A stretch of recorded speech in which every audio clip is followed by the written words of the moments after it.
I love that he's a maniac. How come this is? What do you think about this movie, Jay or Headley? Why is this considered like not top tier Cameron? Because when you talk about it, this isn't the movie that comes up. So why is this? If we were looking at the Cameron films I'd take for Desert Island, this would be the last one I'd take. I think this is probably my least favourite Cameron film today, and I've seen them all apart from those 2 documentaries he made, and I've not seen Piranha 2 this morning. I'd like to, but I haven't. So this is very much at the bottom of the pile for me, and I think it's because I don't like anyone in this film.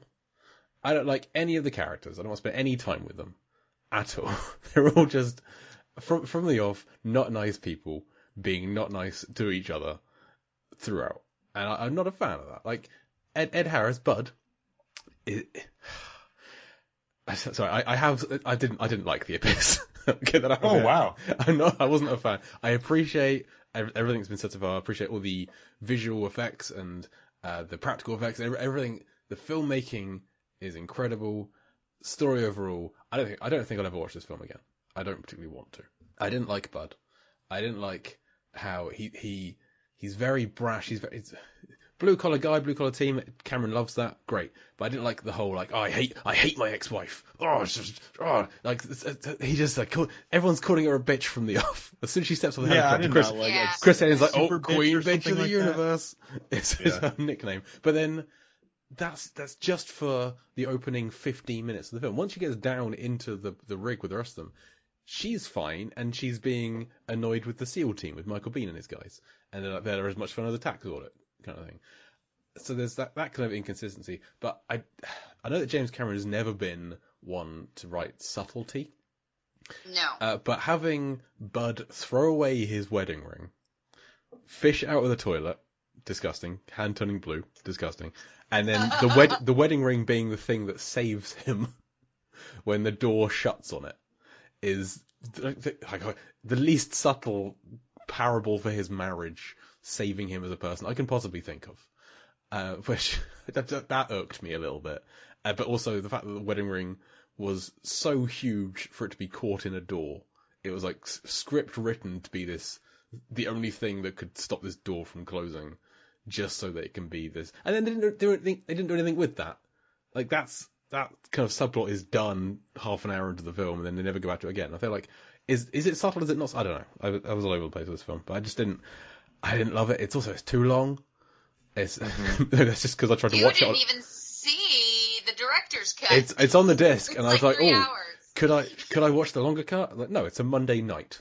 Well, I've been at work all day. I'm not going to watch another 40 minutes of film. I actually prefer this to the director's cut. Yeah. It's interesting to watch. It's kind of like Aliens. There's a few little holes that get filled in and little bits that you get to see that give some of the character stuff a little bit more development, but and fill some of those holes a little bit more. And it's kind of neat, but it's definitely not necessary. It was wise, and I think that Cameron actually had the final cut on this too. They had an idea of how long they wanted him to let it be, but I think he also agreed that it shouldn't be longer than 2:20, somewhere in there. I think he was allowed final cut if he kept it under a certain length, and he barely did that. I want to go back and say, when I said I didn't like it, that wasn't fair. I didn't love it. I liked it well enough. It's just I wanted it to be more, I wanted it to be better. It's not like one of my favourite films ever. So I'm still I'm still positive about it. It's still a very well made film. I just had more problems with it than I wanted to be. I just wanted to backtrack and say one that well, like I said, it had been probably about 10 years since I watched it, and the main reason I put it on was because my husband had never seen it, and he likes movies, but he had never been exposed to a lot of movies, so I've spent the 10 years of our relationship making him watch shit. And this is one that I went, oh my God, there's a James Cameron movie that I haven't made you see? But it had been probably a decade since I had watched it too. It's not one that you're going to go in and revisit regularly. It doesn't have that rewatchable quality, but I still have a love and appreciation for it. And I actually kind of get what you're saying about the characters, but I feel like that often it's kind of like the elements of Shakespearean tragedies. There's always the tragic hero with the tragic flaw. There's the greed that comes in to play somewhere, supernatural elements, and the good and evil, and you get that in all of Cameron's films. And sometimes it's a bit heavy-handed. But in this one, I kind of liked that about all the characters weren't just you rooted for them right away. It was, yes, they were all flawed, and no, they weren't all necessarily likable, but by the end, I was rooting for them.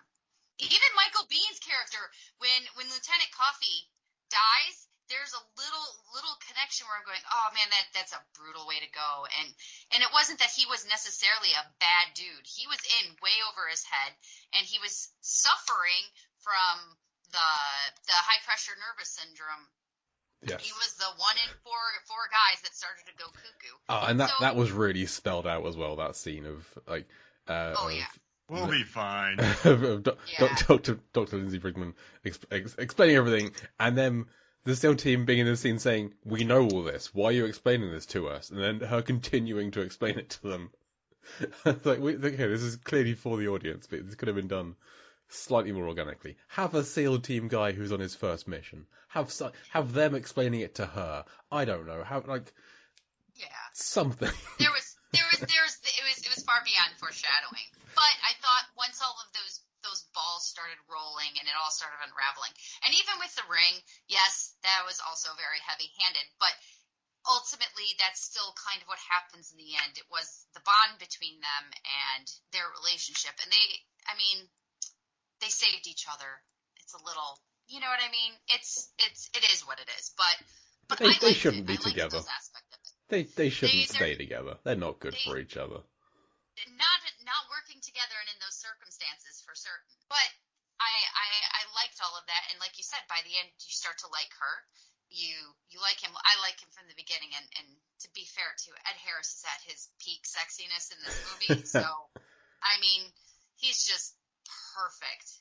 And the blue collar characters, I usually like how Cameron does those a lot more, and he also is normally a bit better with making them kind of a-holes, but at the same time charming enough, and you didn't get as much of that in this one. I didn't feel like that either. He had these great character ideas, but I don't think they were as maybe they weren't cast as well. I don't know if it was the casting or what it was, but I didn't zero in on, like, I don't know the names of the whole crew. There's not like enough time to spend with them, right? Yeah. Because they had, I think one thing, maybe they had so many production issues. I mean, they could have shot more with him like they did with Jaws, but he didn't seem interested in any of that. He was more interested in the underwater stuff. And yes. You're right. That's a great point you said. And sorry to interrupt you, Heather. Aside from Catfish, I don't really know or Bud. Like, I don't know really any of their names. Well, one was called Jammer. Thing. The one was Jammer was the big guy, and then there was like One Night Stand. Yes, was that her name? Lisa One Night Standing.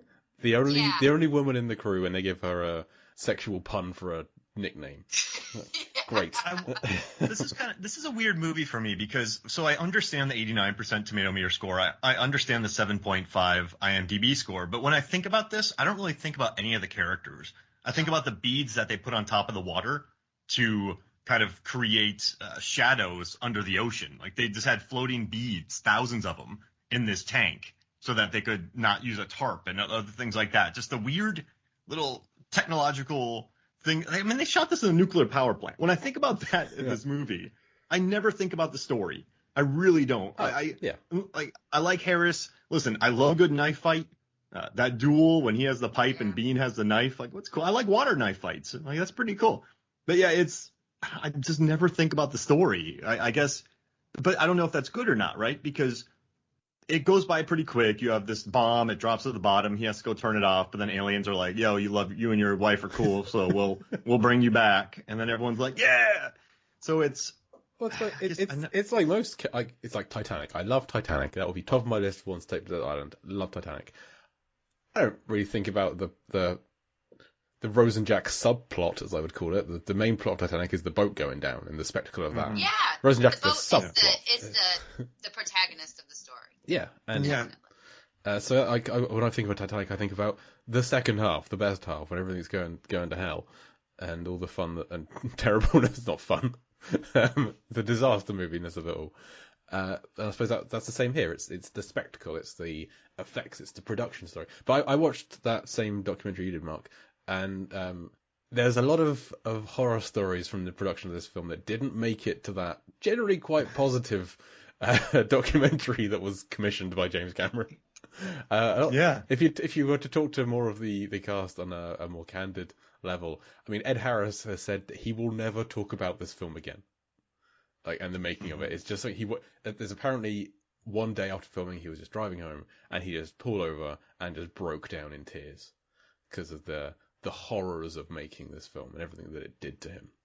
And it's no surprise that he and Cameron never worked together again. But I can't separate. It's good to separate the art from the artist where you can, but I can't separate the James Cameron ex-wifiness from the script. In that, like, when he's making this, the character Bud hates his wife at the start of it. He's complaining about his ex-wife, and at the time, Cameron was married to the producer of the film, Galen Hurd, and they were separated by the time they finished production. They were divorced by the time the film came out, and by the end of the year, he had married Catherine Bigelow. And that's I can't separate Linda Hamilton. Yeah, he had already broken up with Bigelow, had he not? I know he'd broken up with his. Hamilton. Yeah, no, maybe you're right. Maybe Bigelow was before. Well, he had 5 wives, so it's easy to get mixed up. He had broken up and with. he leaves one for the next one, always. Right. He divorced Sharon Williams in 1984, married Galen Hurd in 1985, divorced her in 89, married Bigelow in 89. And then he divorced Bigelow in 91. He then took a 6-year gap before he married Linda Hamilton, which I don't know what he was doing then. He was making Titanic. And then he divorced Linda Hamilton in 99, married Susie Amos in 2000. So he met Susie Amos on Titanic whilst he was married to Linda Hamilton. And then he married her 3 years later. We're not going to dig into that. James Cameron, he's a questionable guy at times, but he is an impressive director. And we'll leave it at that, I think. The one thing I'll defend with him is just and a lot of people might disagree, but I just like that he's there. Yes. And now he is a bully. I mean, he does bully people, I think, on set. But there are so many directors who just aren't there. Like he said he wouldn't make this movie if he couldn't make it as impressive as 2001: A Space Odyssey. So like he's down there.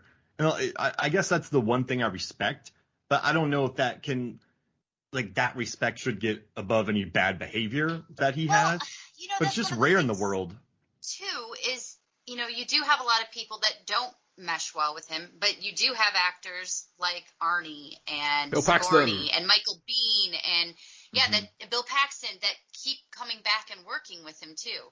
So there are people that feed off of him and his energy, and I think Arnie multiple times has mentioned that he could be intimidating even to Arnie. He's like, I've heard some Arnie stories where he got in a bit of trouble with him from Arnie before, but he's still good friends with him. I feel like there's a lot of personality parallels between Arnie and Cameron in terms of their work ethics. They're both people who are down there and in the dirt and doing it with everyone else. So they're both kind of committed and driven people. So I think they have gotten on well by the looks of things. Yeah. And the one thing with Ed Harris, right? He didn't like working with Michael Bay, who he said acted like a general on set on The Rock, and then his experience with Cameron as well. But he came back. He seems like Bay. A guy. He came back for Pain and Gain. He came back for Pain and Gain. So true. So maybe because on the commentary, so I listened to the commentary of The Rock, and Ed Harris was like, I kept telling Michael Bay, you don't have to be this guy, because I guess Michael Bay was like, you don't have to be him, because Bay he's like making a movie is like going to war, and it doesn't. He's like, you don't have to do it. He's like, Bay, you don't have to do it. Responded with, I've worked so hard to be this guy. Yeah, and he just goes, shut up, Ed Harris. I love that Ben Affleck story. Like, why aren't drillers going to the moon? And then he's like, shut the F up. Yeah. Like that's the same plot as this. This is a more realistic Armageddon. This is like this is like if the oil drillers were already in space near the asteroid, that's how Armageddon would make sense. Like, okay, you guys just need to jet over there and blow it up. I have to give it to Cameron, who his stories are pretty basic, which is fine. Because they're mostly weighed in the emotional weight. You usually in his films you end up really liking the characters and you're rooting for them. And there's so much action and tension and effects that keeping the story simple is smart. But